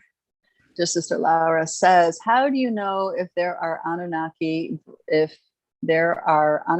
brought beings or isness speaking to us? Oh, okay. So that, all right. So it's a little bit of an advanced question, but that's fine, because I'm sure there's people here that are able to feel and sense on that level.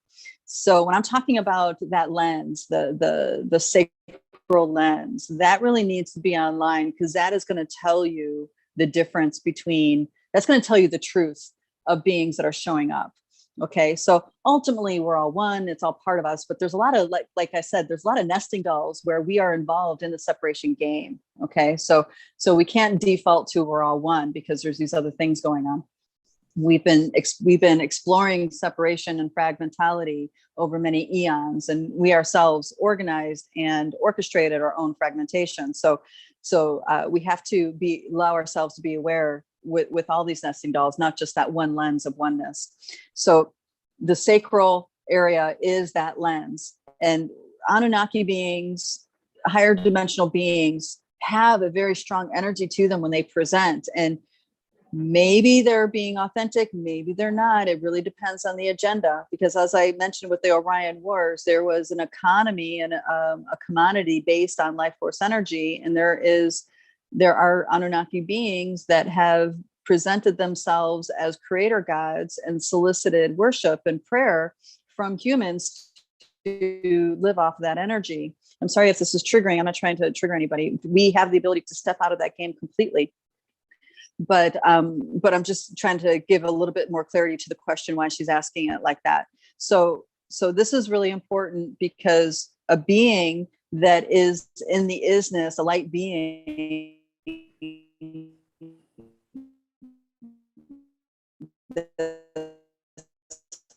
coming to you, they don't want anything from you. They're trying to empower you. They're trying to wake you. A being that is in that thing, they're going to want you to do something for them, or they'll gift you with something with the expectation of you giving something back to them. Okay, so you just need to recognize what the interaction is about on that level. But your gut feeling, that sacral part of you, is going to know instantly that this is something that is for my empowerment, or this is something else. Okay. And it won't be words. It'll just be a feeling. Maybe you can't put words to the feeling, but either way, you greet them, you honor them, you acknowledge them, because they may be that manipulative being, and probably they're showing up because you have history with them. Okay. So you can treat them like an old friend that maybe has lost their way, or you recognize that you're not on that path anymore. You can still treat them like an old friend and with respect, and just say, I thank you. I love you. May we part in peace. Be very graceful with any kind of being that shows up. When it's a being that is in the isness or something like this, it's going to be a opening experience, and you're going to have an awareness that you didn't have before from that interaction. And then there's no strings attached. It was a gift of love, like that. It was just a gift. I hope I'm getting to it, Laura, what you're trying to ask here. Yeah, I think I she'll have to let us know. Yes. Okay. Thank you. Laura, do you want to unmute, or? Okay, you can unmute, Laura.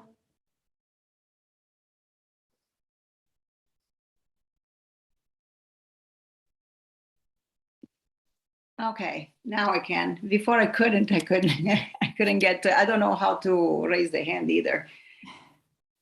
But yeah, I'm understanding that now. Thank you, Christina. Thank you. It's just, sometimes I had a big resistance to that to begin with. I mean, as soon as we start talking about it, I had all this energy coming, stuck in my throat and all over. So it was like, there must be something there that in between. Well, well, just like all the keepers, we have relationships and histories with them, so we experience fragmentation in our consciousness. The keepers have too. So we are coming back into our unity. We're coming back to ourselves. They are too. We're all in this journey together, this Milky Way, all the stars that we see up in the sky. We're all on a journey together. It's not like you lowly human. It's like the Pleiades is in us. The star Sirius is in us. The Milky Way is within us, right? The oneness, it's all within us.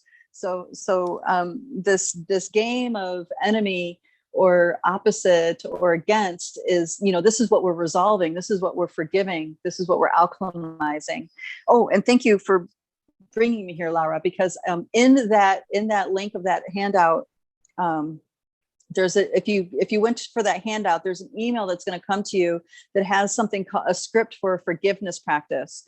And this is the doorway to unraveling these pieces that I'm talking about, that forgiveness practice. It's about, I called it kin and keepers, because these keepers, they're family, whether we recognize it or not, and consciously. And just like our family, our ancestors are family. And as we do that practice, we are bringing peace to our people, to our family, to our moms, our grandparents, and you know what I mean. We're helping bringing peace to our lineage.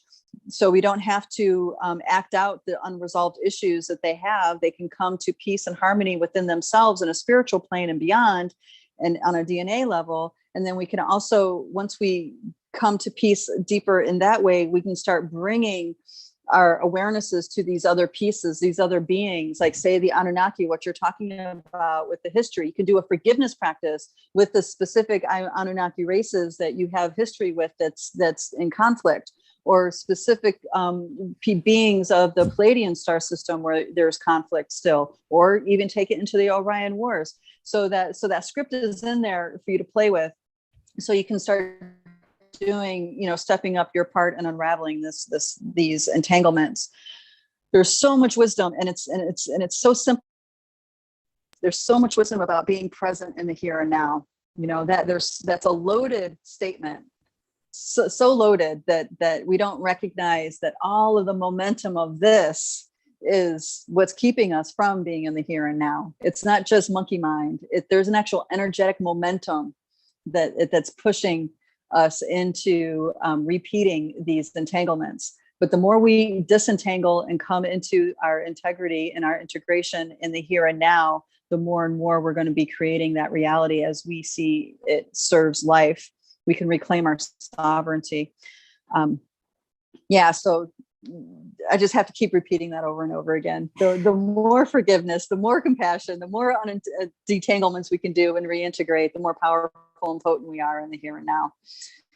Thank you. Can I ask you one more thing about the encodements? How do you use them? Like you meditate so the with them? you can meditate with them. If you practice Reiki, you can hold them in your awareness and feed Reiki energy to them. You can just draw them out on your own. You can process them in many different ways. Drawing is interesting because that's actually you recreating it. So you're using the cross between the left and right brain, and because you're using your hand and you're actually creating it from a thought and bringing it into form on a piece of paper. So that is an act of anchoring. But it all depends on what flavor, what really works for you. Any kind of attention you give it is going to help integrate. It's going to activate it and integrate. Is it going to integrate the particular dimension that the encodement is for? Is that what? It'll unfold something. Okay. So especially the one in the sacrum, or not the sacrum, sorry, the one in the perineum is essential because it is actually it'll help you dissolve the barrier between the idea of root chakra survival issues, which is the separation. Okay. It'll dissolve that veil between root chakra consciousness and the core of the earth consciousness. So that root chakra energy is actually being informed by the core of the earth versus the separation model of survival issues. Okay. Okay. Mm-hmm. Yeah. Thank you.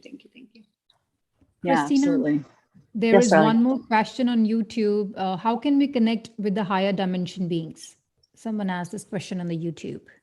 Okay, great question. An altar. You can start building an altar. That's a simple way, and that is, you build an altar with the different elemental beings. When I say elementals, I'm talking about fire, air, water, smoke, stuff like this. You get a focal point, and you start cultivating the nesting dolls. So when you have a focal point like that, and you're stepping into the sacred aspects of yourself, you're in a deeper awareness. You can simply open yourself inside and say, "Dear Palladians, I want to meet you. Dear Syrians, I want to meet you." Okay. Now, I know we talked about there's ones that are for your empowerment and not. That game is something that you start to develop your acuity for that as you get to know your relationship with these beings. But you can, so let's go with what your heart wants to call on first. A lot of times before we start engaging with higher dimensional beings, it's our ancestors that show up first. And we need to honor that. We need to connect with that because they're the ones who are holding the container for us to be here in this realm in the first place. We came through our mother. Our parents, cultivated us, and our family cultivated us. So the more loving connection we have with that kind of life force energy, then we have a nice, clean, energetic space to interact with these other beings. But it's just a matter of inviting. and paying attention. If you remember your dreams, invite an encounter before you go to sleep. While you're falling asleep, you can invite an encounter. A lot of people do this with elemental beings and Sasquatch and stuff like this with great success. So that's how I'd recommend to start. Thank you. I don't think so there is any more questions or raised hands, and it's already 1:04. And thank you, Christina, for such a power-packed session today. Thank you. It's great to And be here, thank you, guys. I look everyone. forward to next week. And thank you, everyone, for joining in today. We'll meet next week again at the same Zoom link. Mm-hmm. Thank you. Excellent. Mwah. Bye, guys. Bye.